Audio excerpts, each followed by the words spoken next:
5 minutes back. All right, good night, everybody. It's 8 o'clock. See y'all. I'm off the clock at 8. Hey, here we go. Live again. I'm off the clock at 8. Maybe. So, maybe. Maybe. Let's see if people jump in. I think we got it. I took this opportunity, guys, to eat some pizza. Did it? We might be live. When it started, did it slow roll again? No. It fired. Oh, Right, Fired right up. Yeah. I didn't even have my mic on, so that didn't work. There's 10 people. Hey, we love you. Dirty Am I Red the Dog only one says, left? Am I the only one left? Soul Survivor. Maybe, huh? Hey, your odds of getting a prize are going to be pretty good. All right, guys, if you're just now tuning in and you've been sticking with us for the last hour and a half as we've had literally an hour of technical difficulties, we're giving you an opportunity to win some Pips box. We got a Pips box from Max, and we got a leader caddy. This is basically just a bigger size Pips box. So make sure you guys drop some comments, thumbs up the video, let us know where you're tuning in from. Let's get on the live feed here and see where everyone's tuning in from. And the comments stopped. We lost everyone again. I'm watching. No, there's one. No, we're still good. We're still good. I got PTSD, dude. I'm watching. That's why I'm sitting here watching this. Did you get a pizza ad too? That's because Marlon's talking about pizza, and I get a pizza ad on YouTube. Nice. Sweet. There's a few Oh, it's people. behind. That's right, Curtis. Always got to be eating. Grandview, Washington. Midland, Washington. Where's everyone tuning in from? We got Sheridan, Oregon.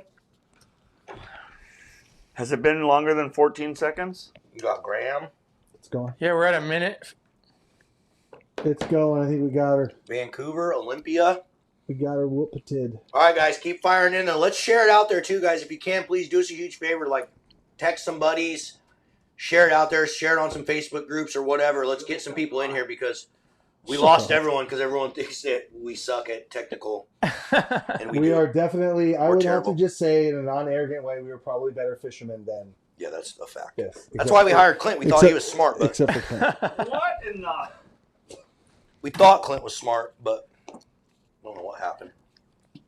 When my airplane does this, I just turn it off and back on. And Nice, nice. Yeah. Oh, God. You turn your I'm airplane not- off. And he wonder why I'm not going to fly with him. Weird. No, that's only on new airplanes with computers. Mine doesn't even Yeah, have when a Clint computer. was a commercial pilot and he used to fly you guys around and stuff wouldn't work, he just turned the plane off and then turned it back on.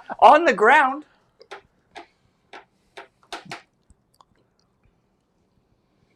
Tell me why bobberdogging is pretty much flossing with a bobber. Tell me I'm wrong. Prove me I'm wrong. That will be so easy. We Well, need it won't even be Clint, fun. save that as a favorite. We'll start the live feed with that one. Well, the live feed's going. Go. Yeah, let's I go, mean, like Cam. when we start the discussion, say hi to It's Steven and all discussion that. time. Let's go. Well, when you're bobber dogging, your gear's coming straight down river, and when you're flossing them, you're swinging your gear through the slot. So it's completely different presentation. Go get them, It's Cam. really hard to floss them when the bead's going straight Yeah, out. I've never flossed one bobber dogging. I think it's pretty hard to floss. I guess you could if you hold it tight at the end of the drift and just start swinging it through, but We should start trying that. yeah. Okay, guys, before we get started, we got to give a huge shout out to Stevens Marine. Thank you guys so much, Stevens, for sponsoring this live feed and being huge supporters of Addicted for going on like 6 years now, a long time. Long So- time. And with that being said, we had a whole conversation about some epic news that's going on right now with Stevens Marine, and none of you guys got to hear it because we talked for 20 minutes and we weren't live. So if you guys didn't hear, yes, Cameron just got a brand new Columbia XL, and if you want to come hang out and meet Cam and talk about his new boat and talk to the guys at Stevens, he will be there. What day? Saturday from 5 to 8 in the evening. But he'll be party there show. all. They'll be the Stevens is there the whole boat show. It's going on Oh, right now. it opened today. It goes through Sunday. I think it's open till 8 or 9 o'clock on the weekdays. 8 on Saturday, 6 on Sunday. Sweet. But yeah, dude, it looks like a pretty good time in there. I went in there and looked, and then I was kind of breezing the exhibitor list just while we were setting up in there. And I'm like, oh, it's like boat manufacturers. And then the other half of the show is like distilleries. It's like, I bet those Sweet. guys just walk around and look at yachts and fishing boats and stuff and have Clint will definitely be there. a grand old time. So, Marlon. yeah, if you guys want to check it out, it'll be good. Like I said, they're there through Sunday. My boat will be there just as the example for the XL. And, of course, they also have lots of other really cool stuff there, too. Yeah, and It's just not just keep in mind, if you're sitting there and you're one of those guys who's been seeing a few of the posts that Stevens has made, and Cam did a YouTube video that he just put on his Gone Catching Outfitters YouTube, like if you're looking at any of that and you're like, I'm thinking about getting one of these boats, you better get on it, because I put a deposit on one a few days ago, and they're already starting to get like it's not gonna pushed be out, guys. It's not going to be on, guys. The thing about too, it's like it's a 90-inch bottom, it's a 92-inch floor, and it's a one-piece bottom. Like, and at the end of the day, there's no manufacturers that can do that. It's 34 inches aside. Like, the thing is built like a beast. They're going to make it a 28 footer. If you want to put a 350 on a center console, like, go nuts. Like, it's just going to be the frame that you're going to be able to deal with what. And we had the jet on it just a few days ago. In fact, when I went and shot that video to just do some more testing, and I mean, it's phenomenal. Like, even like I don't want to talk bad about my other Columbia, but just the way it lifts out of the water and stuff like that, it's just, the performance is going to be amazing on it. Got to do a little fishing in it. I'm really excited too. I'm excited too. I looked at Cam's boat one time in the parking lot here at the shop, and I talked to Cam a couple times about it, and was like, "Yep, I'm getting one." I've been waiting to get a new boat, and I got the 24. They're making a 24, a 26, and a 28, so pretty sweet. Yeah, what did you order? The 24 or the 26? 24. You want the 24? And no, I'm not going to be bringing it to California. It's going to be. I got to go to work sometime, man. We've been building this boat, getting it all ready, and after the show, it's actually going to fish for a month. But it also, like, I want you guys to go to the Portland Boat Show. Like, I think it's worth, like, I haven't been, and even just walking around during kind of like the setup and stuff, like, I'm going to go back on Saturday with my son. It's going to be a good time. But it will actually also be at the Pacific Northwest Sportsman Show in Portland on display as well. And we're going to be doing seminars and all sorts of stuff out of it. And go to the Stevens Marine booth and buy a boat and tell them that Addicted sent you. But if you're thinking about this boat, by the time you get to the Pacific Northwest Sportsman Show, like, you're probably going to be looking already out, because I already know how many orders, I already know how many guides have ordered, and it's substantial. So if you want to be one of the first guys on it, you might want to go to this show. That's all I'm going to say, and I'm going to leave it at that. Cool. So we do have a couple. We just wanted to get that quick announcement out, guys, because we had a really cool conversation. We have a couple more announcements that we want to tell you guys, but we're going to wait till the end of the feed. So if you guys want to hear those announcements, wait till the end of the feed. We have some cool stuff coming for events and stuff that we're going to be doing this year. But I saw a couple people. As always with this live feed, it's awesome because it seems like we always get new people. There's always people in here that don't know who people are, and I saw a couple people chiming in. Who's the new guy in the middle? His name is Officer Dangle. Yeah. So introduce yourself, dude. I'm Ryan, Riverside Guide Service. Fish salmon, steelhead. I used to say sturgeon, but not anymore because they screwed our season. But fish all over. Been doing it for probably about 17 years now. Yeah, and I always tell people, guys, if you're an Addicted fan out there, you're watching this feed and you've never gone fishing with Ryan, like, he's definitely someone you got to put on your list to go fishing with. He's a great fisherman. He's all right. You learn a ton. He's all right. And consistently out there on the water, he always outfishes Cameron. Always. That's why I say he's all right. I've had always in his fact. I've had that XL for how many years now? About 10 years I've running an XL. Oh, yeah, sure. But yours isn't 14 degrees all the way through. No, mine's 18 to 12. Bummer. Yeah.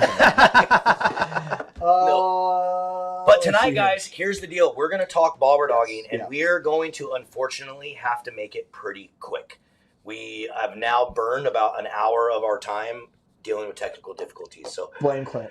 We are going to be fishing tomorrow. I know people are going to be fishing, and we're filming tomorrow morning, guys. So let's just get a bunch of questions in here. Fire all your questions in here right now for bobberdogging, or just winter steelhead in general. If you have some general winter steelhead questions, we could try to tackle a couple of those as well. But if you start firing in all your questions, Clint will favorite a bunch of them, and then we can have these two professional fishermen dig into the questions. I do want to touch on that, Boo. It's just because you've already caught so many damn steelhead this year that you're already thinking about springers, so you can just go ahead and shut up. I was going to say something really bad. Watching from Vietnam, Oregon. Where's Vietnam, Oregon?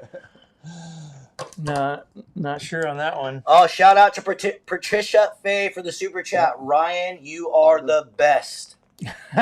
Who's Ed and Trish? A couple people that fish with me. Oh, Patricia. Hopefully see you guys soon. Ed and Trish. And Patricia, thank you for the $5 super chat. We'll make sure Ryan gets that $5. He ain't getting $5. Yeah, what? Win a bobberdog versus chandelier? That is a very, very good question. And honestly, we're not going to answer it yet. I would love to talk about that because I believe what the majority of people, I don't even know if I want to say what I want to say about that. Yeah, let's just keep it. I'm not going to say it. I'm not going to tell you why. I'll let you guys answer. Let's see if anyone answers. So there's a bunch of bobberdogging questions going in there, guys. Hey, Clint, let's pick the. I'm gonna say it to you. How many of you guys? If you guys stuck out tonight, I'm gonna tell you why. Go ahead. Okay. No. Before Cam goes crazy on talking and telling you why. Yeah. Tell you how it is. If you guys want an opportunity to win, we got a leader caddy and a pips box. Do us a favor, guys. Thumbs up the video. Everyone watching right now, I know there's a bunch of new people that chimed in before they saw this giveaway. Thumbs up the video. Drop some comments right now. Every single person that's watching right now, just comment where you're tuning in from. We just want to know. Where's everyone tuning in from right now? And then share this, guys. Please share it out to some family and friends. We lost a ton of people through all the technical difficulties. So we're going to give you guys like 2 minutes to do that. It's 7:41. At 7:43, Clint's going to pick a winner. He's going to pick a winner for the leader caddy. And right now he's also pinning a bunch of your comments so we can go back and answer your questions. Yeah, what size hook do you run? That's a good one, Clint. Yeah, the pink worm versus soft beads conversation. We can have that one too. One. Yep. Love the pips. Yep, these are awesome, guys. The pips and the leader caddy are both amazing. We got people from Idaho, Redmond, Forest Grove. And again, guys, make sure you're hitting the thumbs up button and sharing the feed, please. Facebook, YouTube, wherever. Text some buddies. We're talking steelhead. And we know it's one of everyone's favorite seasons. We got Eugene ready in California. We got a lot of you guys in here. I'm actually really Clay, how many people got watching? Just swing it up. That's pretty dang good for like being it keeps going up. Yeah. Of dealing with. We appreciate you Kaiser, guys. Olympia, Eatonville, Hoquiam, Satsop, Ridgefield. We're in Ridgefield right now. Joyce, Rochester, the Shug, Linden. What's the best color worm to use this weekend? He's only going to tell you one. So, what's the best color worm to use this weekend? It all depends on where you're fishing. Squim, Washington, Seaside, it's Oregon. It's one color. I guarantee I can predict it. Even though now he'll change it. But. Sloppy Smith with a black head. What? No, it's not. Not even close. That's your second, though. I'd say close second. Yeah, that's definitely my second. Second. Put that motor question right there. We can answer that later just because I think it would be a good one to answer. It said the proven Yamaha workhorse. Let's answer it later. Sheridan, Oregon, Hood River, Washougal. I just thought that was a good one, Cam. No, I'd love to tackle a few aspects of that. But Washington raised, born. Nice. What happened earlier? Don't ask. Napa, Alaska. Man, you guys are tuning in from all over, all the way from Idaho down to California, all over Washington and Oregon. It's so cool to see all the different. It's one of my favorite things, guys, about building this addicted community over the years is just where there's addicts literally everywhere. I will say, I feel like we've lost a lot of the East Coast guys tonight because we usually get a lot of guys from like New York and Michigan, but now it's like 11 o'clock over there. Yeah, exactly. They went to bed. They're like, yeah, screw these guys. I always wondered if we should start these earlier. We get a lot of those Midwest dudes. We can hardly get here on time at 6:30. Well, yeah, but if we set a time, like it might be interesting to try starting these at 5:30. I was here at 5:31.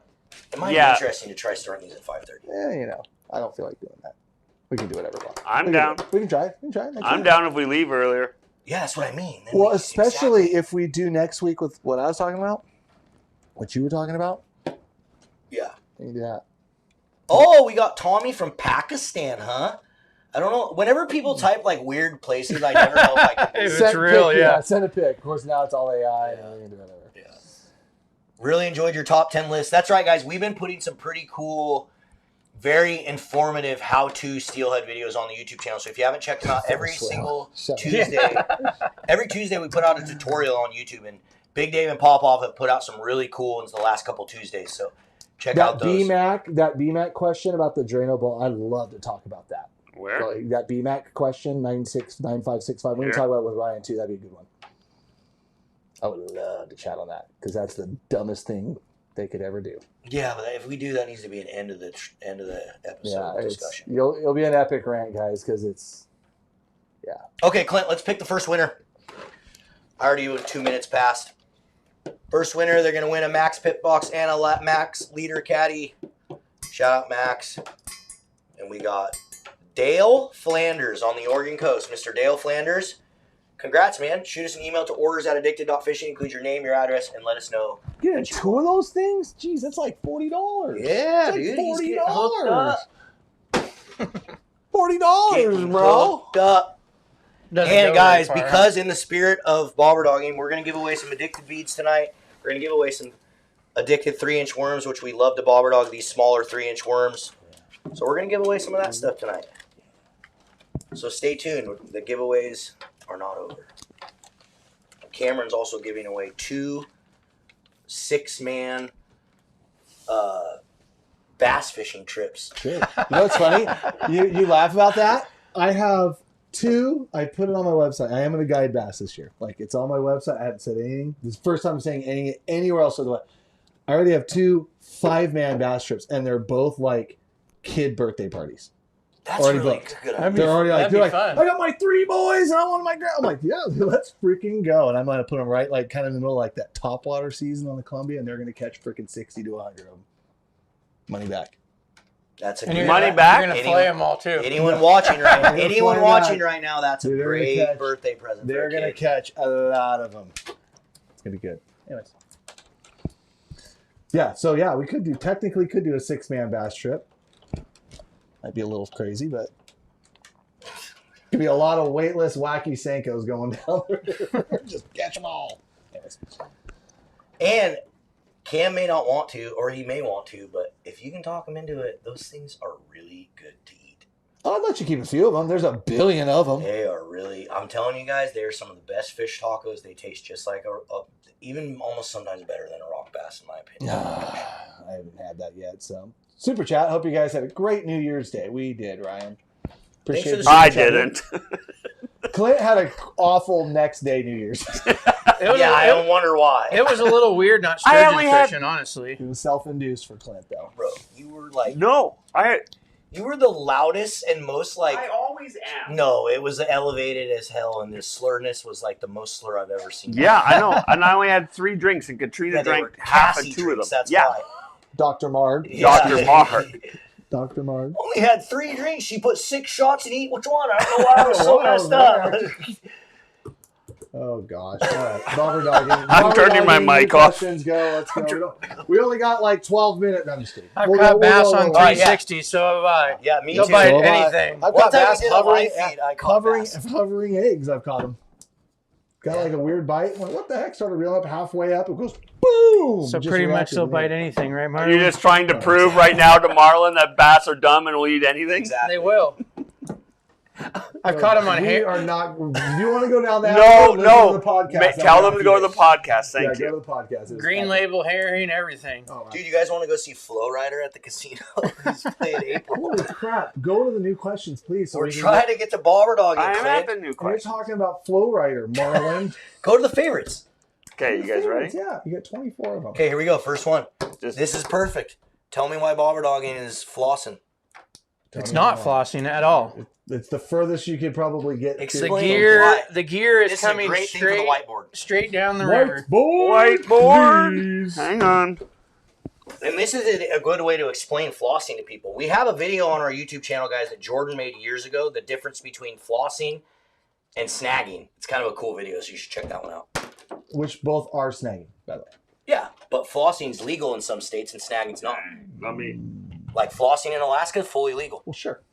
But Snagging in snagging- Alaska too. No. Oh, not all the time? No. I thought in some places you could. And same with Canada. There's rivers in Canada for sockeye you're allowed to floss, but you can't snag. What's the difference on it? You're snagging them in the mouth versus snagging them in the butt. Snagging Flossing, in, you're not setting the hook, in and Djibouti. is that Okay.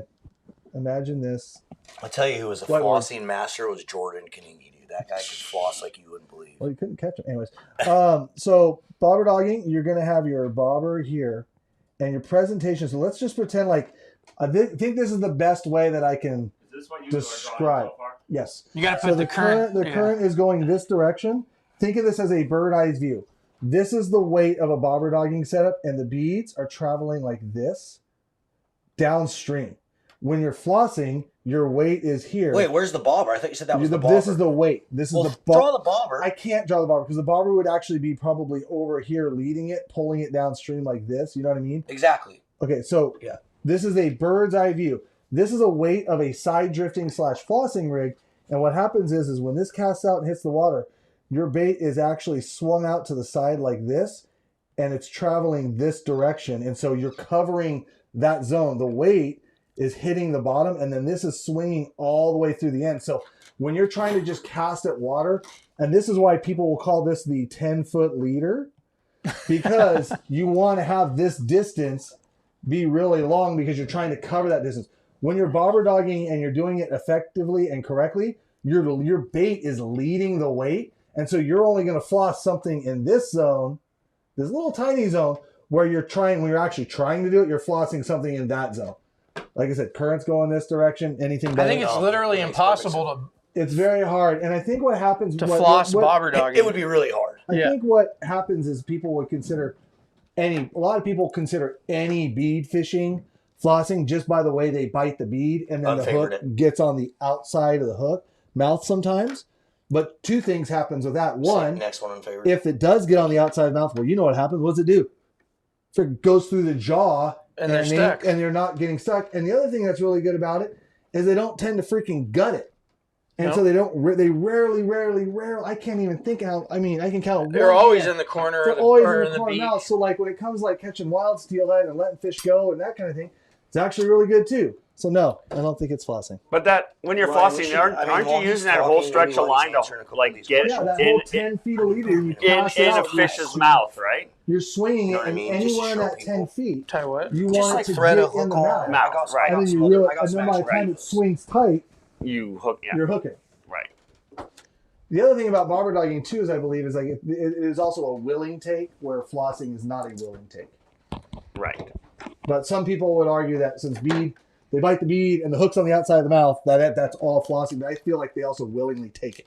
Well, the reason why is because how we peg the bead up, your hookup ratio is not. If you stuck the hook down on there, it wouldn't be. But when they're biting that, they see that bead coming, they start biting it. The hook's out there and it gets them. That's the whole point of why we peg the beads up. Next question. When to bobber dog versus chandelier? Yeah, I wanted you to cover this game because I know you wanted to go comment. crazy on this, and we're going to rig a quick setup just to show people. And actually what's really good is I was actually thinking about this. Got enough leader? The question is, right, and Ryan can probably agree with this because there's areas that this happens. Where are you trying to fish your steelhead? Where? Like, where are you trying to fish them? In the current. Sure.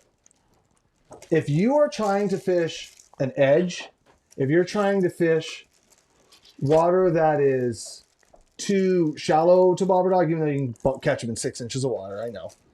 But if you're trying to fish the edge and you're trying to fish even boiling water, water that's too slow to bobber dog in, you want a chandelier. Yep. Everything else, like you said, steadier current, you want it. And that changes, like, because what's funny is what a lot of people think is that you'd rather chandelier like in the summertime and bobber dog in the wintertime. Yeah, that is not the case because depending on where the fish sit. A lot of times the summertime, the water's low and clear and the fish are sitting out in the deeper, bigger part of the run. Yeah. And in the wintertime, they're tucked into these little, like you said, weird spots or on the edge or in some boily water that's just not, because the watercolor makes them feel safe in that water. Yeah, so I feel like if you're fishing the edge, I like fishing a lot of chandeliers. And sometimes you're fishing the edge when things are really high and flowing. And sometimes you're fishing the edge when it's really low and clear because that's where the cover's at. And then sometimes if it's really low and clear and you have a deep run, I'll show you. You're going to want to bobber dog the deepest trenches of that run to try to dig those summers out, where in the wintertime they won't lay there. So it's, I feel like it kind of depends on where and how you're targeting those fish is whether you make that distinction. I don't think there's a very cut and dry distinction. What are you doing? Andy? We're rigging a quick setup. We're going to rig a quick setup. Got it. Next question. I can't read the comments. Does anybody agree with that on it? We did steal. Go to the new comments for a second. Thanks, man. Chandelier fishing is just where you just have basically your bead dangling under a bobber. And you can do it with split shots. You can do it with peg weights. You can do it with one single weight. But I kind of feel like that's... Look at you, bud. You're not trying to purposely drag that weight on the bottom. You're trying to like lift 3 it wraps. off the bottom. People call it no more sliding. People call it chandelier. That's nice. God so if I can't find the hole, that's good enough for what we're doing. What you're trying to everyone I've asked said yeah. So anyway. Perfect. Does anyone really bother about? Okay. Go to the new favorites, Clint. How much you want? Oh, that's all right. Fast versus slow versus depth. I'll just put them close together like this. Perfect. Fast versus slow versus depth. Fast versus slow versus depth. I don't get the question. Yeah, I don't get it either. I would fish wherever the fish are at. Totally. Every water condition is So gonna. let's title. The first question is fast versus slow water. When you're fishing with bobberdogging, Cam, what are you typically looking for? Like super fast water, slow water, walking speed water? Kind of the break in the water. Yeah. I mean, the break, I feel like when I'm typically doing it with you guys, we're fishing like water faster than what I would be fishing with like a chandelier rig. Yeah. Yeah, because I think one thing you need that current, and the other part about bobberdogging too is if you're doing it correctly, it's also part of the presentation is it slows down a little bit and it really entices them to strike. Yeah. And then depth, anything. I mean, Bill Herzog's favorite thing is to steelhead aren't tall. You can catch them. Literally, we caught a fish a week ago, me and Jason, in like a foot of water on a bobberdogging. I've caught them in a foot of water. I've caught them in 20 feet of water. Yeah. So depth could be anywhere. Is there anything that makes you choose a certain depth versus another, or just Usually clarity and speed and cover. Yeah. And like I said, so going back to like what we were talking about, like chandelier versus that, like sometimes in the summertime, like you want to fish the deepest, darkest, 12-foot choppy water right in the gut of the run that you want to fish. But in the wintertime, they wouldn't, if with only 2 feet of visibility, they'll never be there. They'd be up on the edge, loafing around because it's where they feel safe. makes sense? I feel like a steelhead's always going to sit where it feels safe. Wherever it feels comfortable and it's not, feels like stuff can get it, that's where they're going to sit. And so, like you said, watercolor, a foot of water, 2 feet of water, if they can get a break out of it, they're swimming long ways up the river. And if they can get in the shallow and feel safe, then they'll do it all day long. They're lazy creatures. They don't want to sit out there in the freaking wrecking. We talked about this a lot in the podcast too. They don't want to sit out there necessarily in this like wrecking current that they have to work against all the time, especially if they're just trying to hold. Like they'll go find a real nice soft spot and hang out. So I hope that answers the question. How do I catch my first steelhead with no boat? Right now is actually a good time because a lot of those terminal zones closer to the hatcheries that boats can't get to, these fish are going to be stacking up. Actually, I've been thinking about the last couple of days, couple of places if I wanted to. If you had to catch a fish. Yeah, if I wanted to go catch steelhead on my own off the bank, it's like go time the next couple of days. Look at some, if you're trying to figure out your first one, look at some hatchery escapement reports. Figure out, like, we've had a lot of water. These fish are pretty much for the last month have been able to go wherever they've wanted to go. So when I would maybe go to those spots, whether it's a hatchery, an upper part of a river, like I wouldn't be fishing down like in the low tidal flats. I mean, they got to swim through there, but they're not going to really hold there. And like he said, it's a really good time actually to target them from the bank because, like I said, this high water brings them up higher in the river, where obviously things are thinner, water's smaller. You'll be able to fish a little bit different. What size hooks do you downsize your leader when you get to smaller rivers? What do you fish in small water? The diameter of the leader or the length? Probably just go pound test. No, for winter steelhead, I generally am 12 to 15. I need you not to move for a second. Don't move, Brian. Don't move. Don't move. I'm trying to give you a blue mustache. 12 to 15 pound test seems to be the best, especially if you're fishing on the bank and you're trying to control these fish because there can be a lot of current and they're going to run you into structure and all that. So it's good to be able to have the strength to stop them. You're stupid. Damn. You're having some fun with this now. The only time I'd go lighter is if the water is super clear and you're in a spot where you're not worried about them breaking you off.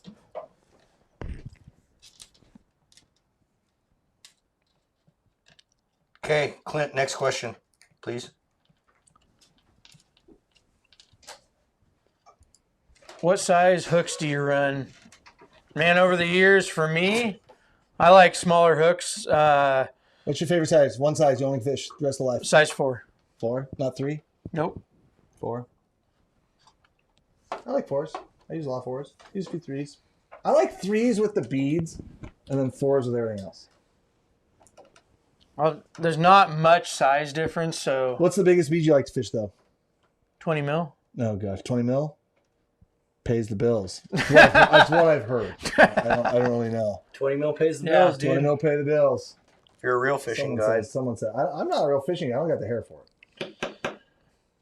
I would say if you had to give me one size to fish, probably 16. I'd say 16. Yeah, because it kind of fits that knot. Because sometimes they don't want the 20, but... I feel like that's what I'm fishing like most of the time is a 16. 16. I feel like there's times like fish will run from 20s, but it's not that much. It's like that 10% when them things are Yeah, low. but sometimes it gets them fired up. Oh, And you get that reaction where absolutely. you're like running 12 mil. You get a naive fish in clear water, he'll eat a freaking, I bet he'll eat a 30 mil. It's kind of my theory on why they grab worms sometimes too. It's like they're not 6-inch biting these little freaking beads, but all of a sudden dongler. they see that worm and they got to get it. Okay, well, what about this question? Next one. What's better, pink worms or soft beads? I mean, beads all day, right? I think overall beads are gonna catch more fish, but worms have their time and place. They work really good, and the bite on them is real aggressive. So, I would say beads if you had to choose one, but the worm has its time and place, always out there. Yeah. I feel like in pressured situations, like just being different than every single person throwing beads is not a bad thing. And then also too with like water clarity, it's a bigger presentation. It's a 20 mil that's long and skinny, I guess. Probably the same amount of material. Yeah. No. Favorite dog float?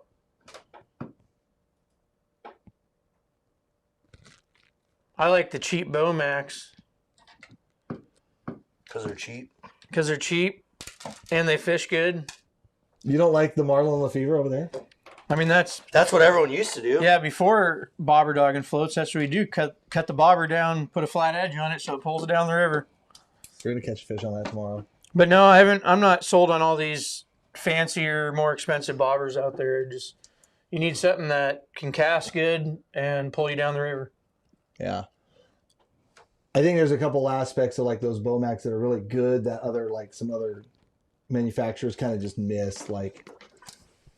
But yeah, I mean, you don't have to go crazy fancy. And again, like as long as it's dragging your weight and kind of helping your weight down the river and keeping that bottom contact, like you're good.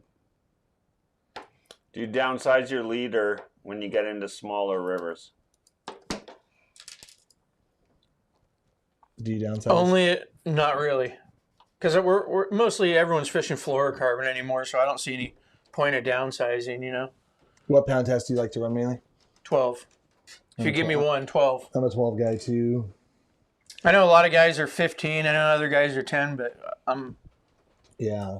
10's I think too it also light. kinda I've broken a depends lot where of. you fish. Like if you're fishing and there, there's a lot of really big fish around, like you're going to use heavier leader, right? If I was Yeah, like gonna, when I go on foot to like the big fish factory, like I'll bump up there because Yeah, I'll go 12, to you're 15. You're just gonna get smoked. But like a lot of times chasing them in a raft or a sled, you hook a fish, you can kind of usually move at them and take some out of it. We're fishing light rods. It's really fun. I can probably count on 2 fingers how many I break off on 12 every year. Yeah, And it's probably the leader had a nick from something else, dragging down the river. It was an older leader that we just didn't see a nick on it. But some of that, the 12-pound fluoro these days is strong. And I think a lot of it has to do with the limberness of the rod too. You got the rods, the technology is so advanced these days that the rod fish takes a hard run, it just corks it all the way to the handle and soaks it up. Acts like a big shock absorber like they're supposed to. Yep. Yep. Next one there, Clint, bro. You read them, I'll pin it because sometimes you don't. These are the ones you've pinned already. So Well, no, I'll put it on the from the screen. top to the bottom. Michael Hutchinson, refugee. We make that in 20 mil. We make the nail polish all the way up into 20 mil, 12 to 20 mil. So you can get those on our website right now, Michael. You guys can get our nail polish bead all the way to 20 mils. And soon you'll be able to get all those beads in like 90% of the Walmarts here in the Northwest, guys. You'll be able to get a lot of our beads in there. Bait versus beads. Ryan? Professional bobber dogger, Officer Dangle, new boot scooting. I mean, I'm going to say beads because a lot of rivers we can't fish bait anymore. So I would say beads. But if you could, would it be bait? Different conditions. I've seen these steelhead where the bait works really good and all of a sudden they just shut off it. And I feel like you can always catch fish on a bead. I was gonna say that's one thing I've learned like over just the years and just obviously fishing more beads like everybody is, but there are times like beads will outdo bait. That's like the perfect bait And whether it's always because, going down the river. right, and whether it's because you're just super efficient and the guys that aren't fishing bait, like, are having a rebait, the bait gets tired, it gets Well, and it washed takes out the out. aspect of It takes that time do I out have where the the right bait- cure, where- the right scent on the bait right, at the and time. the bead guys just freaking bang, bang, bang, bang, Yep. bang, all the way. I mean, if you gave me 5 casts with the bead and 5 casts with the like fresh baits, like every time, I'd probably take the bait. But you and I both know that doesn't happen. Yeah. Beads, they seem to fish Yeah. always. So there's lots of questions on this. So maybe just talk again about the bobber, like, because this one just. Well, I'm almost done rigging this jank Bobberdog setup because these guys didn't bring anything. So I'm putting it together here. Just. Are you going to fish that tomorrow? The question, what's the most common bobber size? Are there Now. specific bobbers for bobber dogging, or is it mostly weight to bobber ratio? Yes, there are a lot of specific bobber dogging bobbers out there, and I agree with the bobber to weight ratio. I don't want to have my bobber like pulled under the water. I also don't want it sitting on top of the water. So depending on what weight you're running, kind of what bobber I'm going to run. Yeah, because I mean, the idea, guys, is that like your bobber size has to correlate with your weight because you want your weight. What makes bobber dogging so effective is the weight gets down fast. It makes bottom contact where the fish are, and then it also does slow it down a little bit. And I think like those 3 things are huge. So if you have a bobber that doesn't have enough drag and you use too much weight, well, you're going to snag and you're going to hang up a lot. Versus if you have a bobber that's too big and a weight that's too light, you're not going to be making the contact because the bobber is going to be probably moving that bait down Flying the river, down the like river. a little faster. So it's like this really weird, like symbiotic dance between the lead and the bobber size. So if you go to the store and you see some really big ones and you see some really tiny ones, maybe start with what's in the middle. I mean, my favorite is the Bomac large, but I know a lot of guys that like the Bomac extra large. Some guys that like the mediums. But like I said, I would say large and medium are probably the most popular sizes out there. But again, if you're going to run a bunch of lead, you could run the extra large, and it's not going to be an issue because it's going to kind of correlate. Yeah. And then there's times too, like when the water's heavier or the water's murkier, and the fish are going to be down. Like even though it's not maybe they're not down as deep, but they might be a little more towards the bottom. Like you're going to want all that. So, but he's been working on this for. Check out this, Brody. This is innovation right here. I got my. That work. You found all this off the riverbank, right? You know, I could have just drawn it on the whiteboard like 20 minutes ago, but I was watching you guys do that. My M11. All bobber dogging Dude, look at that. That's set up. bobbers though are flat on the bobber's end, right? on backwards. We should catch one. Your bobber's backwards. We should get one on this. No, it's not. That's how I put them on backwards. Yeah, and all bobber dogger bobbers generally have a flat surface, so the water can just kind of like push against it a little more and give a little more push down the river, which is going to keep your weight from going into the rocks and maybe ticking along the bottom. Just like this, guys. Flatten them out.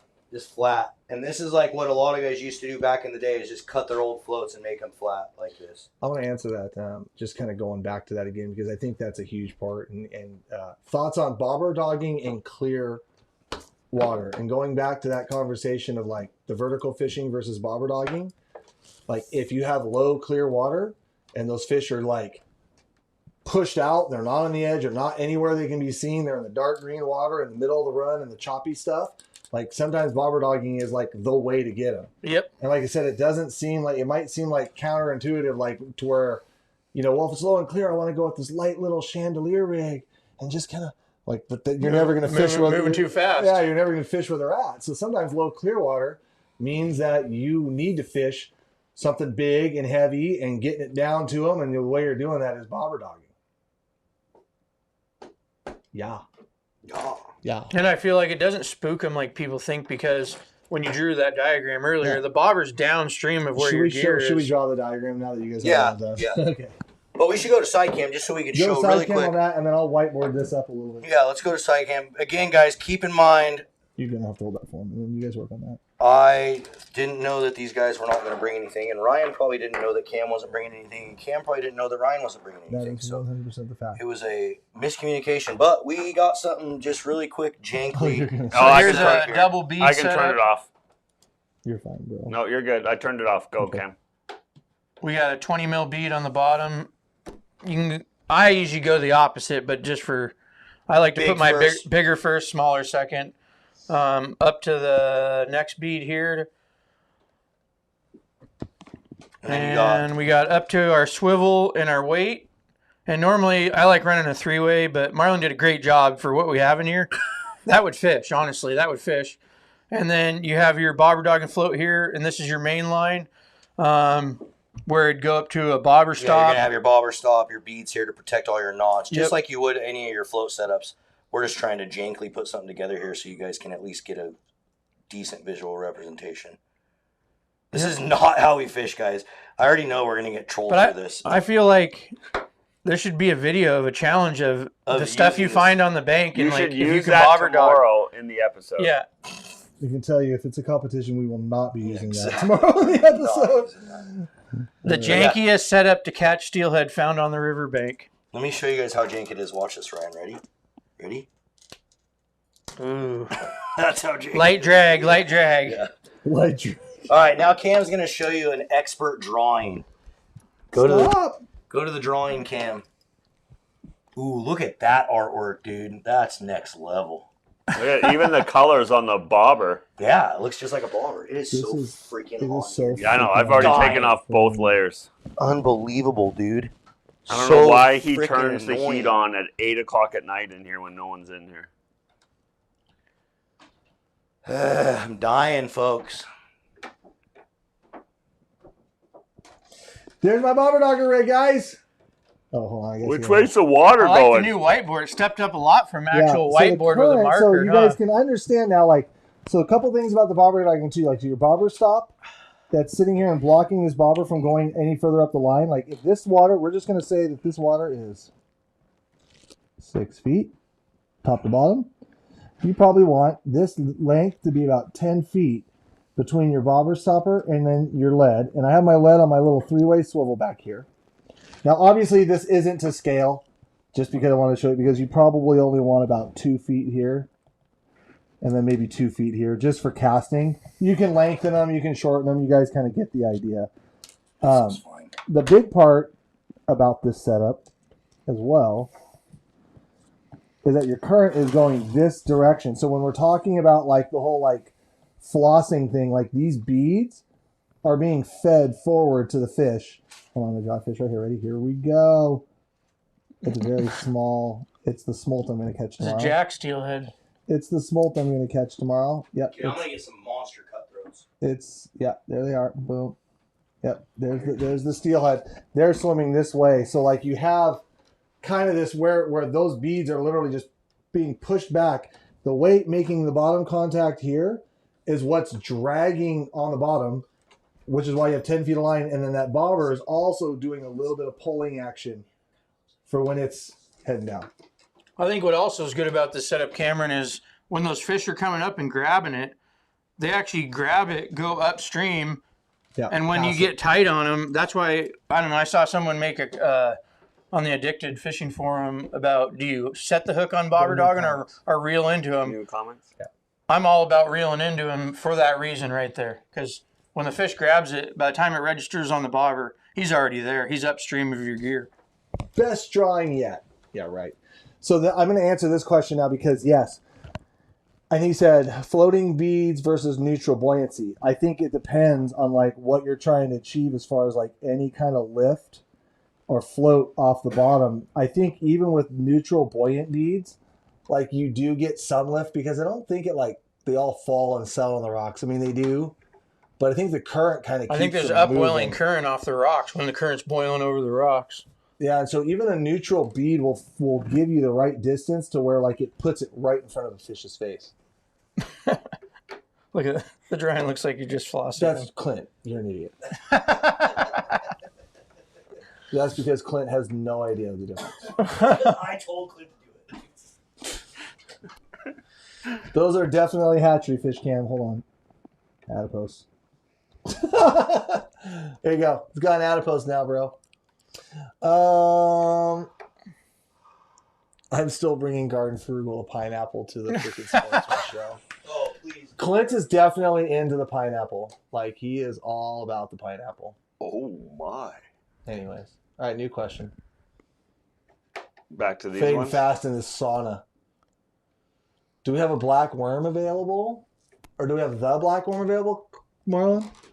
I don't know. Go to the website. He's like, I don't know, go to the website. And I cleared the drawing. You can go off that. Bobberdogging, running a double rig or an egg above or below a bead? Yes. Yes to all that. Wouldn't you say? Sure. Yeah, dude. Like, it. Some guys will run a yarny and then with a bead of eggs on it. I feel like a bead. that isn't the most important part. The It's- most important part is the speed of the presentation, I think. Yeah, I mean, too fast and you're not going to be where the fish are at. Too Too slow, and you're just snagging. hanging up, and the right speed, the steelhead will bite about everything. Yeah. Yeah. I know you use a stiffer egg, but how do you keep them buoyant from dragging on the bottom, or does Yeah, is he talking this one? that Probably. matter? That one, and then we have a limited one too that may be on there What do you? that I want to work on. I want to help you. I want to do a new version with you. There's like some changes on it too, but it might be sold out, so it's limited. Yeah, I don't see it. But there is Michael Oh. Jackson Oh, you're looking for the worm still? That one. black worm. God. I don't know about that question. Stiffer, I mean, firmer egg? How do you keep them buoyant? Are you? Oh, I think you might be talking like a drier egg or a more rubbery egg. How do you keep them buoyant from dragging on the bottom, or does that matter? Todd, I think if you're fishing like bait eggs, you know, you can add like a cheater, you can add a fish bill, a corky, you can add a lot of things like just in front. You got to of have flotation to keep give it you up. some buoyancy. Yeah, I think that's really important too with fishing bait under a bobberdogging rig. Not all the time. Did we answer this one? Marlon's favorite worm color to use? It's a this red weekend? haze. Yeah, A red it's by fever. far the Brooks or the Fever. Yeah, red fever. I call it a red haze. By far, he said, number one only. Favorite bead size, no matter water We conditions. should Did really we say not even that make already? another one. We should 16. only make that. Yeah, 16. We already answered that one. How do you determine your leader length in dirty water?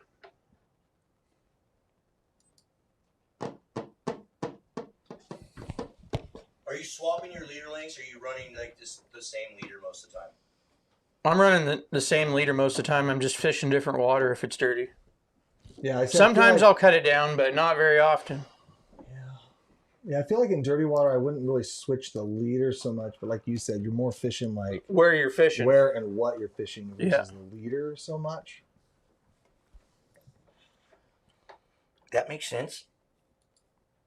Yeah. Okay, this is a good one, but we're gonna save that one to the end. Differences in rigging worms for bobberdogging versus bobber fishing. Do you rig your worms differently, Ryan? Which I know you do because I've seen. Well, yeah, when you're vertically bobber fishing, you need to have weight to keep it down.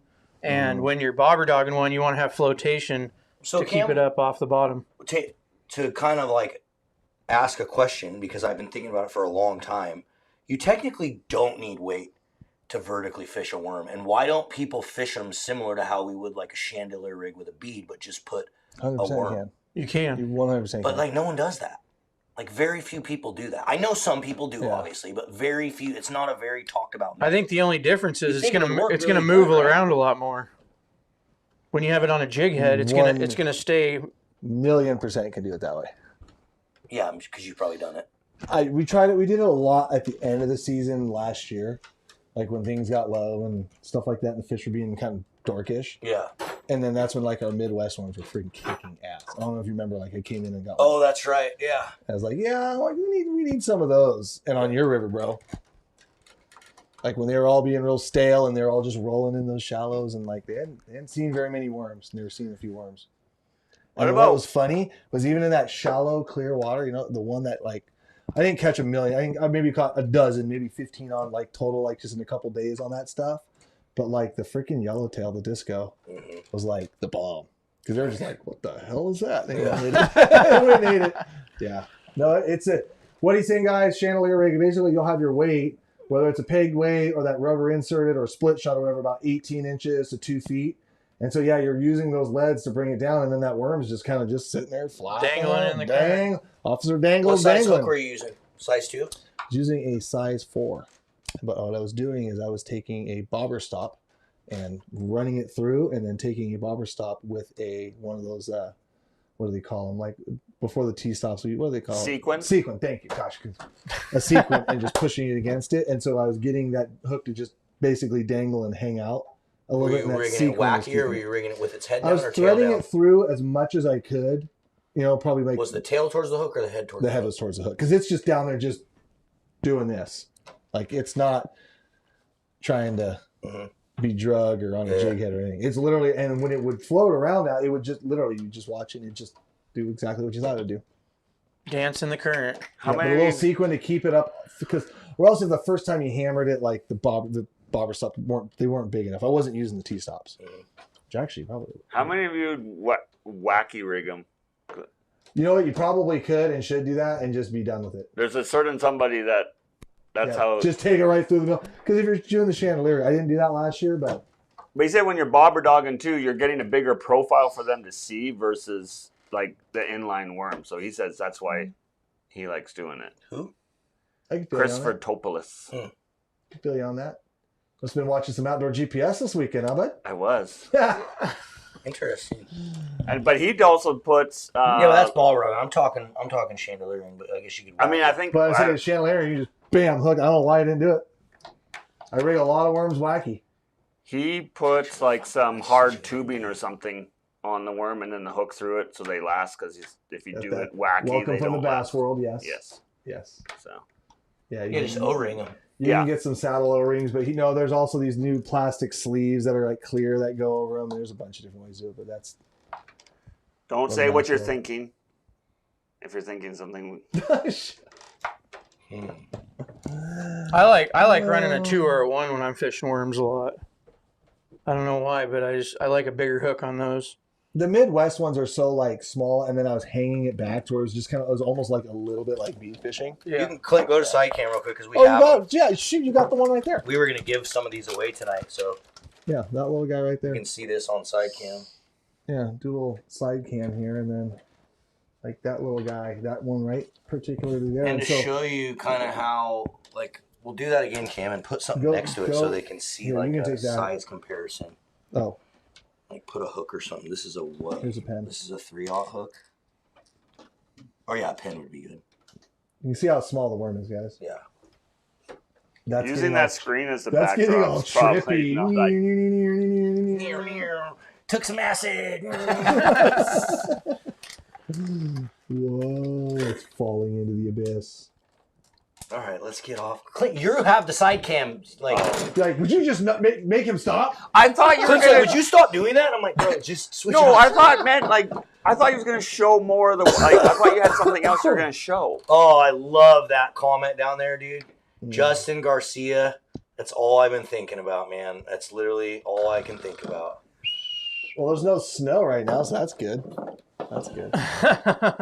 That's bad. That's really bad. What?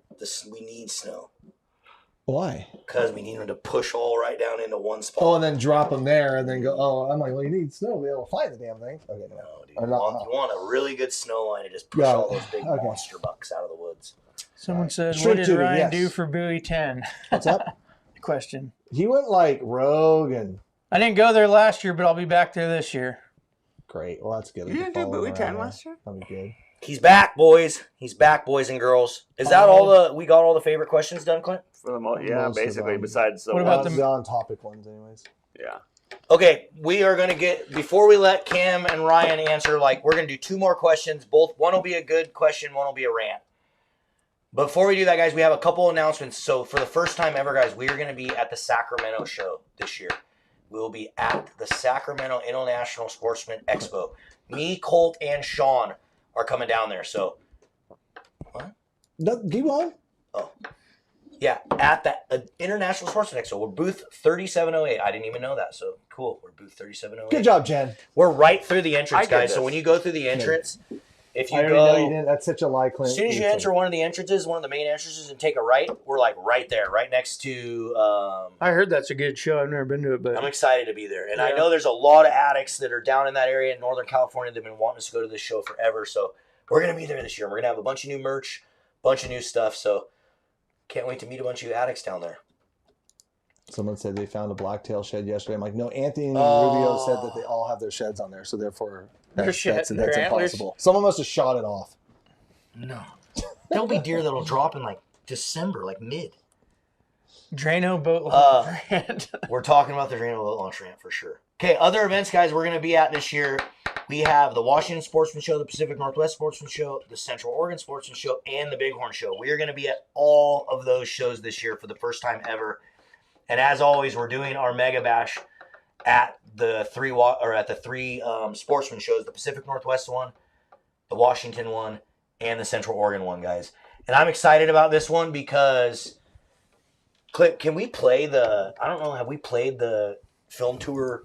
Can we play that really quick? Because we haven't been in. Yeah, let's play. So, guys, I'm introducing something new this year at the shows, and I'm really excited about it. It's a concept I've been wanting to do forever, and it's a film tour between us and 3 other YouTubers. So we have Big Water Guy, Outdoor Chef Life, and we have Fishing the Odds. We're all going to make 25-minute short films, and then we're going to compete against each other for a $10,000 prize that's going to be brought to you by a sponsor that is yet to be determined. So one of our sponsors is getting hit with a $10,000 bill, and they don't know it yet. Yeah. So I'm super excited about it, guys. Surprise! And as always, it's our Mega Bashes. So we're going to have food there. We're going to have tons of giveaways. The Spin Glow party will definitely be commenced at all the shows. Yes. So it's going to be fun, guys. And I think that, we went down and filmed our video, and it's Southern Oregon salmon fishing. And I think you guys are going to be in for a treat because it was it really challenged us. It challenged, I think, all of us more than we knew, which I think brings out some of the best filming that we do. So I think you guys are going to really like it. Where is that? It challenged us, but it didn't surprise us. No, exactly. Where's the video? It's on YouTube. It's on YouTube, like everything. I'm on our page. I'm trying to find it. It just says Cross Current Film Tour trailer. Hey Cam, we're buying Sport Lock for our boat. How long do you Spot have lock to? Oh my gosh, Clint, I might not have uploaded it to get YouTube. out and test, That's why I'm saying I can't find it, dude. run it. If you're getting the Minn Kota like Quest I've watched or Corolla, What if I you don't airdrop even it to need you? to install the puck to have Spot Lock. Deploy it, give it about a minute Sure. so the head can Is it- GPS fix, and you should be able to use Spot Lock. It is literally that easy. So I don't know really know. Real Fishy, if you have a question about that, you can also just shoot me a message too. I'll get it tonight. If that answered it, like the Spot Lock, if it's any of the newer models in the last it just 6-7 goes. years, yeah, you actually don't need the puck for the Spot Lock. So once you install it in the bow, you drop it down, you give it about a minute, hit the anchor button, you'll be spot locking. That's because it's in its head. It's in the head now. It's in the built head, in. Yeah. If you want to do like the jog feature with the Spot Lock and a couple other little trick things, you need the compass puck, the boat heading puck. But for just standard, I want to sit right here in this spot. That's all you need. Just put the motor on and go. Yep.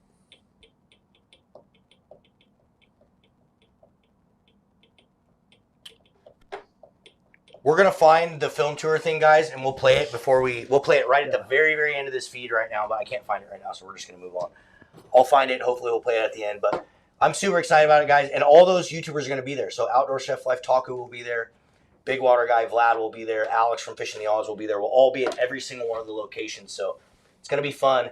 And what I forgot to mention was that when you buy your Cross Current Film Tour ticket, you get into the Sportsman Show, which is something that they've never done. You're literally getting into the Sportsman Show basically for free. You're getting in the Sportsman Show for free. Yeah, so if you buy our film tour ticket, you can come to the film tour, hang out, bring your kids. We made the kids' tickets this year $5, guys, so we want them to be super affordable for all you guys. Do the $5 kid tickets get them into the show Absolutely. as well? Oh, sick. Absolutely. Sick, Yep. God. Yep, you buy any of the Yeah. tickets, you will Actually, it's cheaper if you buy, if you think it's probably cheaper than if you buy the kid ticket for us than the show. Yep, it is Yeah. cheaper. There you go. It is cheaper. So, and bring your kids, guys. We really make these events a party for the kids. I think last year in Portland, there was almost 350 kids that showed up under the age of 18. So we really want the youth to be there and get them excited about fishing. So please come to this event. Bring your kids. It's going to be a blast. Real, you should test run it out in the water just to make sure it's functioning and holding your boat in the situation that you want. But there's not a lot of the only thing you might have to do is a calibration where you spin it around. But then even then, I don't even think you had to do that on the spot lock. I really think it just comes. Yeah, I from don't the think I've had to do that. Yeah, dude, I don't. There's not much to it, dude. If you have the Minn Kota, it is like so freaking brainlessly easy. Like, don't worry about it. Stop worrying about it and go fishing. Go fishing. Okay, let's go to the favorites again really quick, Clint. I know, it's past my bedtime. Go to the favorites. We are going to. So the first one, Cam, question for you. What made you choose Mercury engines on your new boat versus sticking with the proven Yamaha workhorse? So the Yamahas are good motors, so I'm not going to even, I ran them to death, all that good stuff. Basically got in with Stevens Marine about 6 years ago. Said I'm going to try the new Merc because the new Merc, Pro XSS is coming out. A lot of good things. If you look at the Bass Tour, like, and the guys that are fishing for a living, making a lot of money, it's 90%. Those new motors came out. Well, I flying. can chime in a little bit on it. I've ran the Yamahas, I ran Everners, everything. And right now, the Mercuries, they're great motors, and it's hard to beat the warranty that they're giving out on those also. Right. And I've heard a lot of, I run Yamaha kicker motors, but for the main, I've heard a lot of guys that have blown up the Yamahas in the last couple of years. I know more Yamahas that went down at Buoy 10 last year than freaking anything else, period. Yeah. Hard stuff from a lot of other guys. All motors blow up. All motors do whatever. But the new Mercuries are phenomenal. Sold my boat a couple weeks ago. 1,300 hours on it. I had the trim switch in the handle thumb that went out pretty quick. That was it. 1,300 hours. My jet. I did blow up the jet. That doesn't. But that's a jet bearing, and it's the same jet that's put on the Yamahas. It's the same jet, comes from the same manufacturer. And what's really nice on the Mercuries is how to change the oil and stuff. Right. It's just super easy. I was just going to go to that. So like when you look at like the displacement of the motor versus like the power efficiencies, the Mercuries are better. When you look at like the ease of maintenance, the Mercuries are better. And the work with the warranties, the Mercuries are better. We can compare those all we want, but unless you like a gray colored motor versus a black one, really that's like the only reason why I like. I think Mercury makes a white one now, don't they? Oh, they do make a white one this year. The other thing about when we go talk about the kickers, and this is one that this is the hill that I will die on. The Mercury Pro EFI kicker is better than any Yamaha T8 that's ever existed. Freaking period, hands down. Arguably. I'm glad I run a 9.9. 9.9, whatever. Any of the T motors. And here's why. First off, we have dampeners. They're smoother running. If you say that they're not, that means you haven't ran one. And then the other thing is the kicker that I just sold, 3,800 hours on it. It had a tracker. 3,800 hours on it. I changed the spark plugs. I changed the oil. That's all I did. 3,800 hours, Ryan. That's it? You want me to I'll take a picture of mine and send it to you. That's it. Here's the deal, though. Yeah, but I know you've lost lift motors and all that. No, I haven't had it. The only thing I've had is the Yamaha. The only thing I've had go out on those is the trim motor. Okay, anyways, so going past that, it would still sit for 2 weeks in my garage, cold start, tap that little button, no choke, boom, fire up.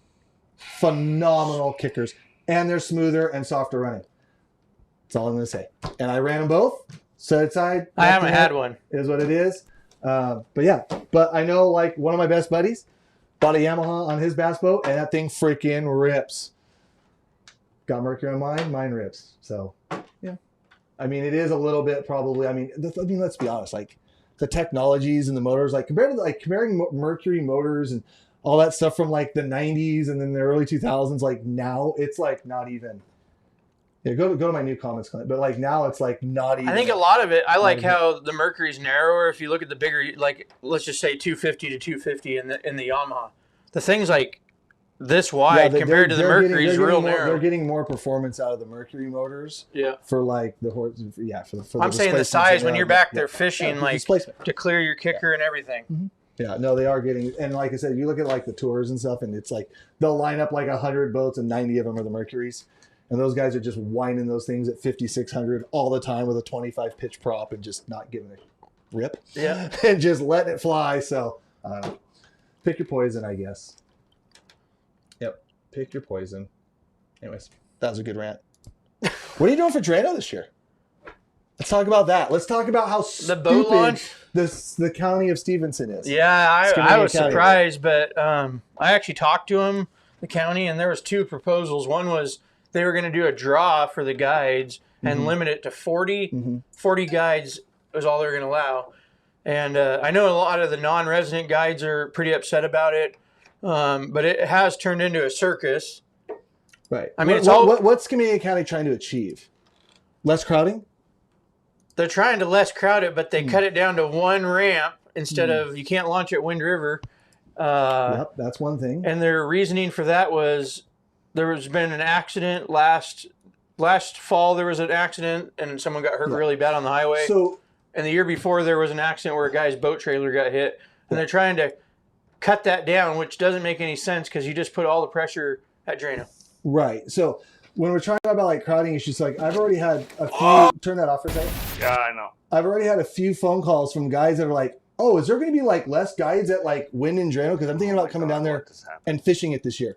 No different than like the amount of guides that are now going to like go to like the Oregon side because the reduction of the $2,700 fee, like that just attracts more people, and they're not the people that are there. And what's also absolutely ridiculous, and this is why none of my clients or I will spend $1 in Skamania County, and we've spent hundreds of thousands, if not millions of dollars there, is that guides that live in Hood River that literally can spit on Drano are not allowed there because they're out of state. And now guides that live in, I'm just going to say it, Spokane, 6.5 hours away are eligible to buy that license.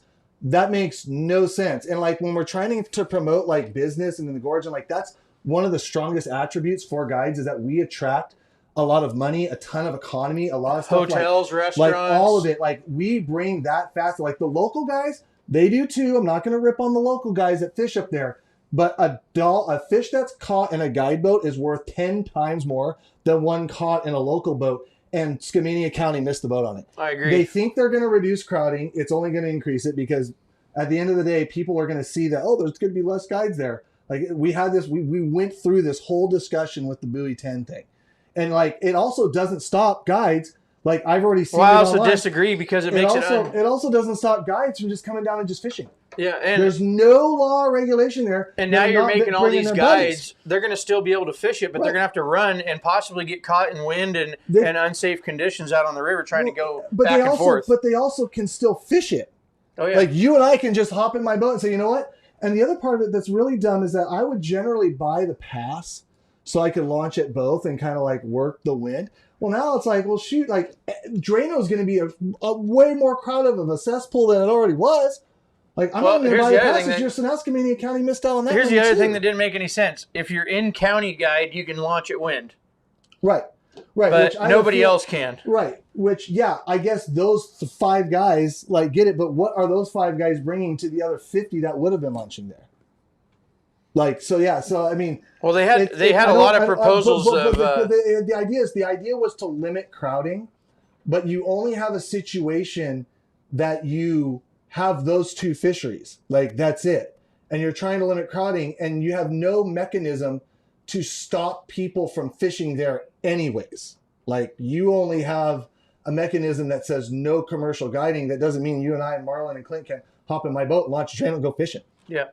Stop me. It's a tough situation. Like, I don't know what the right answer is, Cameron. And being the fact that Springer guides that live in Hood River, that live 20 minutes away from Drano, got locked out of it. That doesn't mean that they can't come over and not go fishing. But the guys that live 8 hours away on the other side can come fish is absolutely ludicrous. Like, it makes no sense because you have people that would like be bringing like more emphasis and more money to Skamania County and the Gorge. Like they completely, you know what they also completely shit the bed on this, and I'm just gonna laugh the whole time because they said they were charging more this year is why it's $500 instead it used to be it used to be like $280 or something, $200 or whatever. Is because they're gonna patrol it to pay for patrol, so they're gonna actually patrol it. And in years past, you know how it is up there. Like half the guys don't even buy it. Yeah, they're just launching there and then park on the highway, and no one's going to say anything. Well, right, and like I said, and then ultimately, if they want to come spring and fish with their buds for 3 or 4 days, they're still going to freaking do it. That's going to look at. Well, yeah, I mean, yeah, there's other launches up there as well too, which is also like pretty freaking crazy to think about. But even then, there's nothing that's the amount of people that were fishing Drano is not going to decrease. Mark my words. Mark my words. And in fact, actually, what they've done. It's too popular of a fishery. We were going to figure it out. But it's the only fishery. And the other part that they did is now any guides that were getting split up between Wind River and Drano are now going to Drano. And now I've already gotten phone calls from guides that have never fished Drano before. They're like, what's that Drano fishery like? Like, how is that? Like, I hear there's going to be less guides, and I'm going to head down there. I live in Spokane. And if you're listening from the Spokane guide that I talked to, I'm not picking on you, but I'm doing it to prove a point that they locked out the guys that were local 10 minutes down the road, and now the guys that are 6.5 hours away can do it. Like I like the not comment thought out. It's mismanagement, and it's not going to work. I like the comment at the bottom. Just as much highway parking at both places. Now it'll be even worse at Drano. I've seen that 100%. backed up both ways. 100%. Semis, people trying to cross the road, just craziness because basically they should have made that facility bigger at Wind River years ago. They had the money. They didn't do it. They were going to build it out, more parking, and now it's just once again it's turned it into craziness. Right. And like I said, I could understand like if the goals like were to like try to like limit parking, like, hey, you know, maybe the permits are only available for a week, and even like local guides, maybe there's something like that where it's like, hey, you have a reserved parking spot for this month. Like, that's the only way you're going to limit it, because if you do that, what they did, it will not work. It will be worse than it was last year at Drano, especially. Good luck. And now I got to save $500 because, well, I don't have to go up there to catch springers. It's ridiculous. I like the last guy. Plant more fish and spread us out. I agree. Okay, Wally, that's the biggest problem. Unfortunately, this is Skamania County trying to think that they're fisheries managers and not. What they're going to do to that Skamania launch is now they're going to have issues there, and they're going to create a situation where they're going to start trying to limit people there. Sure, they're going to have to. Yeah. But even then, like, but who's going to go there when now Wind River is not open for guides? Like, they're going to think, well, I don't have to launch at Stevens anymore. All the guides aren't launching at Wind. I'm going to go there. And then same thing now, all those Wind River guides are now going to Drano. Like, well, and there's no sense in that. You can still pick up your clients at Wind River. You just can't launch there. Well, right. They don't have any jurisdiction outside those parking spots in those little parks. Yep. That's it. Good luck trying to do it the other ways. Yeah, it's ridiculous. I have no idea what the rationale is at, except for now, I mean, say I'm saving myself $500, and guess what? And how many guys are going to try to? So you can't launch your boat at Wind River. Mm-hmm. If you're guiding. Yeah. But say you're not guiding when you launch, and then you pick up your clients on the outside. I don't know how they're going to regulate that. Yeah. I don't know how they're going to regulate that. That's an impossible thing to regulate. They say they're going to watch. They haven't been watching or doing crap up there for years. And I buy the passes. Yeah. No, it's ridiculous. Yeah. And what K. Wally said, plant more fish, spread us out. Yeah, this is like no different than like the sturgeon talk and all the other things. It's like, yeah. Hey, what came of that? Imagine that if we just had a few more fish. You notice how they went real quiet on the whole sturgeon thing. What's the date today? What came of that? Wasn't that meeting? We still have 1,200 fish on the table that we will get to fish this year. That sturgeon meeting was to close. That sturgeon meeting was to close John Day after 6 days of fishing, because when one area of fishing closed down, everybody went there, and that fishery is usually open for 2 months. Oh, it was to close that one? Damn thing is going to happen in the gorge? Hello? It is ridiculous. Oh my God, that's so absolutely asinine. Good luck. I've seen. He says 50-pound anchor, pulley, and a rope and a buoy. I've heard guys talking about doing that. I'm not going to park my boat and leave it when they drop and raise the water 7 feet and leave it out there in the wind with all the hoodlums running around. Like that's the other thing I was thinking. I'm like, man, if I was a driving guide, I'm like, I could like hang out on my boat, have like my buddies pick me up. I'm like, I can just go launch at Hood River, just pull in there one night and just stay for a week. Get a shower, have my buddy run me up to Hood River, go stay. That's a rough life. That's a rough life right there. There's a million things you can do, because like I said, Skamania County owns those parking spots where you launch your boat. That's it. I just hope guys don't try to chance it by running from these different locations, these out-of-state guys. They don't have to, though. I mean, they do, but they don't, right? Me and you know how that gorge gets in the springtime. We run it in the winter, and it's no big deal, and the fall it gets pretty bad, but the spring is hands down the worst wind and weather conditions out in that gorge. Well, yeah, because you have spring runoff, which is current, and you have wind going against it. I bass fish it all. You trust me. And it's cold water. Right. That aside, it's just like I said. What was the goal? Like, what was the goal? Was it to try to reduce fishermen from fishing up there, or was it try to like make sure like guides don't spend money like in your town that live 10 minutes away? Like, what was the goal? And it feels like what they've done like didn't achieve the goal. And like I said, it saved me. Well, you know what the $500. goal was, to try to limit how many people were there, and obviously that's not going to work because It's not going to work when you because- close one launch and make everyone go to the other, that just alleviates that. Well, right. And now more people like that I've just been talking to, when they saw that and they saw it online, were like, "Hey, I've never fished it, but I heard it's gonna be like pretty like light down there." And it's like, "Yeah, come on down, bud." It ain't gonna be. I think it's just going to be It's just gonna the be same, just as bad as it was. just as bad as Just it's always bad as it been. was. Just bad. Yeah. So, good luck. Save me $500. Moving on. Okay. Yeah. That rant Yeah, was it's the same story over. was and over. those Those rants pictures over epic and over. enough for you guys? Cam rant engaged. I never saw the meme, Clint. Well, you guys yell at me every time I do it. You Good, said you it's should, dumb. you should. I don't do it. yell at you. I Stupid. think it's hilarious. Actually, it's not a rant. It saved me $500. And guess what? We'll still go film and do our thing. We'll still film. They say that looks like me. That does not look like you. Yeah, he's like, I put you in AI and made. I'm like, that's some crappy AI, bud. Yeah, it is. I mean, I can watch Trump and Maduro doing a waltz. Okay, And Marlon, it make looks me really a better good. That looks Cam like Rant crap. AI, please. That's horrible. Careful what you do. I like the baby one better. I like the baby one Careful better. what you do, bro. But it's not even me. It's cry Cam. Hold on, don't move it. Don't move it. Hold on, try it out. No, I'm not crying. That whole thing up there affects me absolutely zero. All right, Clint, take it off. Except for I saved $500. I'm not giving Skamania County $500 now. Cool. Thanks. I never go up there. Well, you just go up there. We'll go up there. I usually go up You and I are there going to go up there. Yeah, we I say, go we'll in go up there a Cameron's couple boat. days, fish Drano. We'll go whoop some butt, catch our fish, go It was home. so fun last year. Put some in our freezer. Yeah, no, let's do it does not affect us guiding. at all. Let's do it, not guiding. Well, we can't. I'm not going to pay for the permit, so I can't. I go know. and park So there. that's cool. We're going in gonna go Cam's fishing, though. boat. I'm going to go fishing. I wonder how they're going to patrol that. Like, if you have a guide sticker, does that mean you can't launch? It's guiding. If I launch my boat anywhere else, Money's exchanged. if That's money guiding. exchange, that's Yeah, but guiding. if you don't have to be guiding, they're saying guide vessels that are not registered, like out of state. If it's not registered in Washington State, you can't launch there. So is that a second-class citizen thing that won't hold up in court or not? So it doesn't matter if they're not guiding. If you have guide stickers, does that mean you can't launch there? I don't know. Well, that'd be a second. You basically would have two classes of citizens in there. I've That also won't hold in heard court. rumors of certain That's guides the are other thing that trying happened to. at Buoy 10. They're going to try to sue Skamania County. I don't know where that's going to go, but I've heard rumors that people are going to try to sue Skamania County. The thing is to be perfectly honest, at that county, like, if enough people just went into like a board meeting, or like if you showed up with like 100 guides and went into their thing, they would change it. No, because it's the same thing we deal with at Washington State. It's like the same. These commissioners and these county people, they think they understand like what's going on, and they're higher than thou, and they make these like weird freaking rules and shit. It's not going to do anything. Well, the good I thing think they the amount of feel- people feels that come good. to their county and fish there, and the state and federal money, because it's a federal hatchery. It's a every state business it's that a lives state in reservoir. Skamania County should be complaining to their county. They should be absolutely. building. There's room Absolutely. at both 'Cause it wind doesn't and make sense. Drano for bigger launch facilities, bigger parking lots, Sure. safer situations. Sure. Like, that's what needs to happen. They don't need to talk about doing this and doing that. No, they should double down on trying to make it bigger. Yeah. Invite more people. They should instead of 50 parking spots, there should be 400 parking spots at each location. Yep. And 4 ramps, not 2 ramps. And they should stock 5 million more fish. I agree.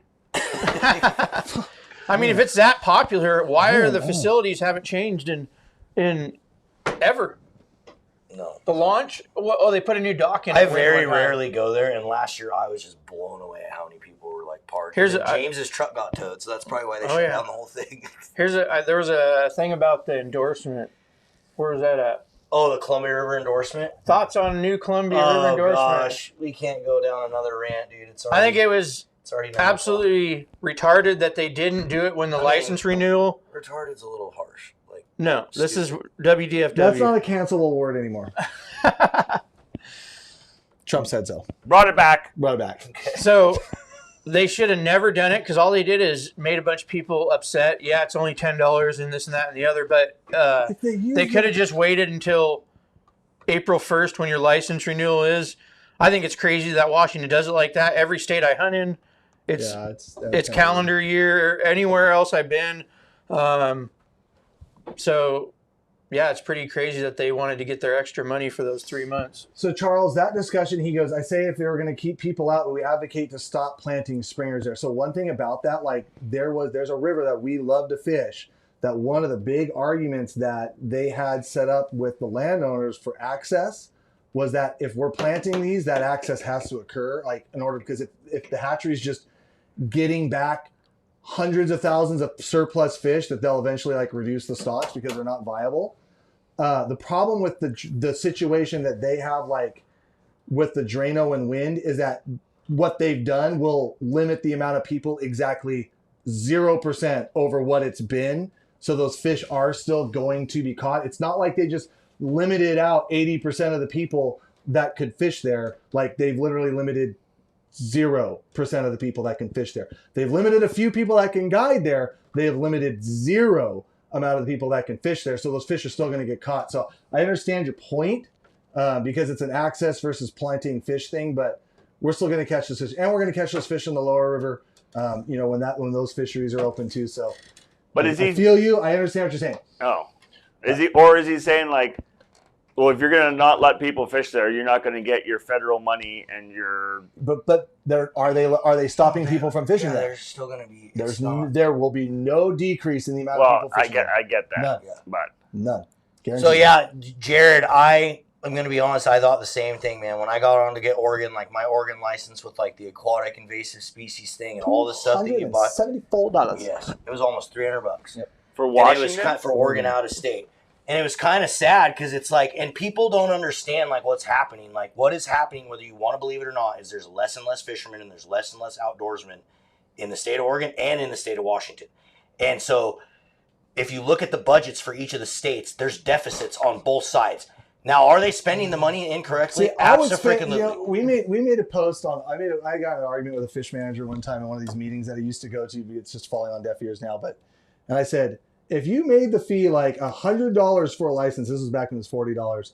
People would pay it if they actually thought and knew that you were spending the money like either correctly, wisely, managing it, or putting fish in. Yeah, well, Washington. I'd pay $1,000 general for licenses every year if I knew there was fish.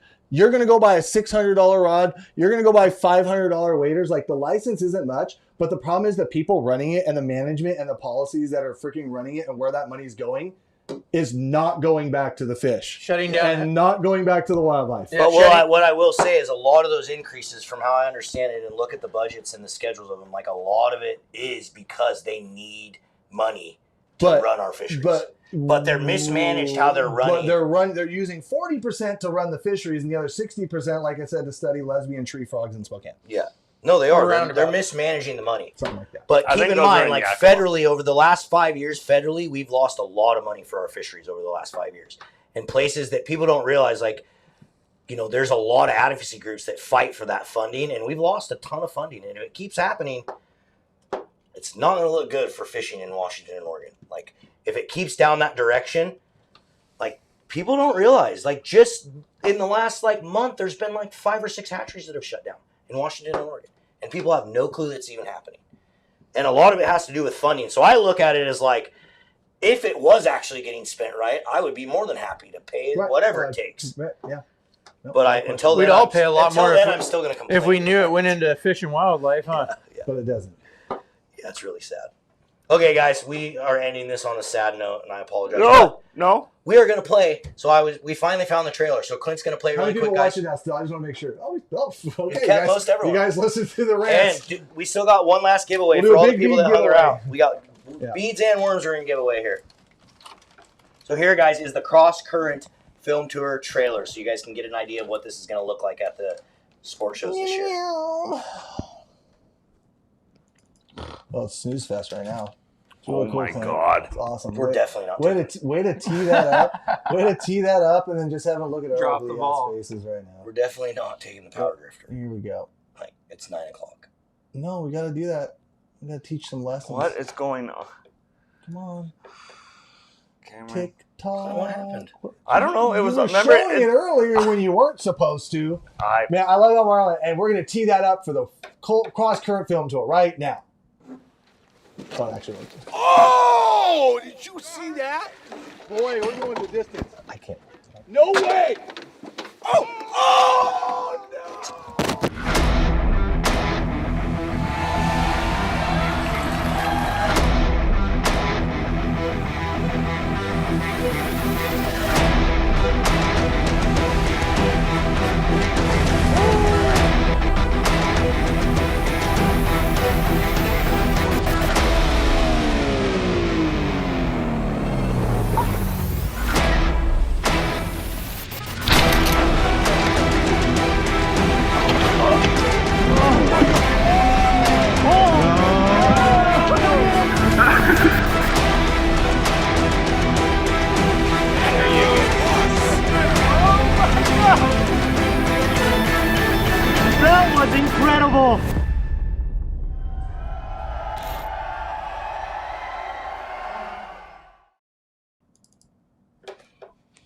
There you go. Snooze fest. There you have it, guys. So get your tickets. You can get your tickets right now on Addicted.Fishing. I highly recommend getting them. Big Water Guy, Taku, and the other guys are going to start really promoting the film tour hard this coming week. So their audience is going to know about it very soon. There's some YouTube videos and some stuff coming out with their audience. So if you guys want to get in this thing and come, get your tickets. And someone said, are all these guys going to join the bash? Yes, they will. They will be at the event. Big Water Guy, Taku, and Fishing the Odds at all 3 locations. They are going to be there, which is really, really cool. I'm excited about that. And your guys' ticket purchases are going to be competing with all of their fans' ticket purchases, so you better get on it. Get on it, because we want to win. Well, Addicted you wants better to get win. on it because keep in mind you got 4 different kind of platform bases now buying limited tickets. Yeah. Not just VIP, limited tickets. So Yes. Okay, guys, last pack. We got some addicted beads. We got some addicted steelhead worms. We got some limited beads. A huge pack, guys. Huge pack. Might even be enough to just get you through most of the steelhead season. Who is it, Clint? For all the people that stuck around and hung out and still commented. K-Wally33 says, I have noticed they closed hatcheries. K-Wally. Thank the Senate, budget, and the feds. Yeah, it's definitely part of it. K-Wally, shoot us an email to orders@addicted.fishing. K-Wally texting me good life tonight. Nice. And let us know that you won the Addicted Worm and Bead Pack, and we'll get it shipped out to you. Any last minute, Ryan? You got any open seats? Are you going to be fishing a bunch the next couple months? I got quite a few open dates. I'll be fishing till the first week in April or last week in March. Kind of getting hot and heavy starting next week. Same with you, Cameron. Yep. And I'll be at the shows. And It's going to start getting really good, right? In the next week or two? Yeah. So Cool. I'm running my small boat, my small sled, and my big sled on too. Oh, you are going to come hang out at the shows too? Yeah. Oh, sweet. So 3 different rivers, maybe 4. But yeah, just whatever's fishing better, that's where I'll be. Sweet. So hit them up, guys. Riverside Guide Service. You can find them online. You can find them on Facebook, Instagram, all that stuff. Go fishing with this guy. What about you, Cam? Are you freaking going to be You got fishing? some stuff in March. You guys want to come fishing in Steelhead March? trips in March? Oh yeah, I'm going to be doing steelhead like him. Pretty much. Let's just be honest. Like our springer season's like the first week of April now. Yeah. Yeah. So And both these guys' websites, like, guys, who's they gonna have stay on really it? cool websites where you can just go and you can just be like, I want to go this date, or this is where I'm thinking about going. Like, they have a really good forms on their websites to just fill out. So just fill out the inquiry forms, and then they'll figure out a way to fit you in. We make it easy to take you fishing. Exactly. All right, everyone. Thank you guys so much for watching. Appreciate it. Sorry about the Clint in the morning. What? We will I was be going to next say I'm week. What's the full, topic next week, 2027. Cam? Oh wait, what? Topic for next week? I think we're Have gonna you do a decided? steelhead roundup Steelhead Roundup. with I like a it. lot of different people. Cool. Call-ins with a whole bunch of people, huh? Mm-hmm. Sweet. All right, guys. Next week, next Wednesday, 6:30 p.m. or maybe like 7:30 if we have technical difficulties.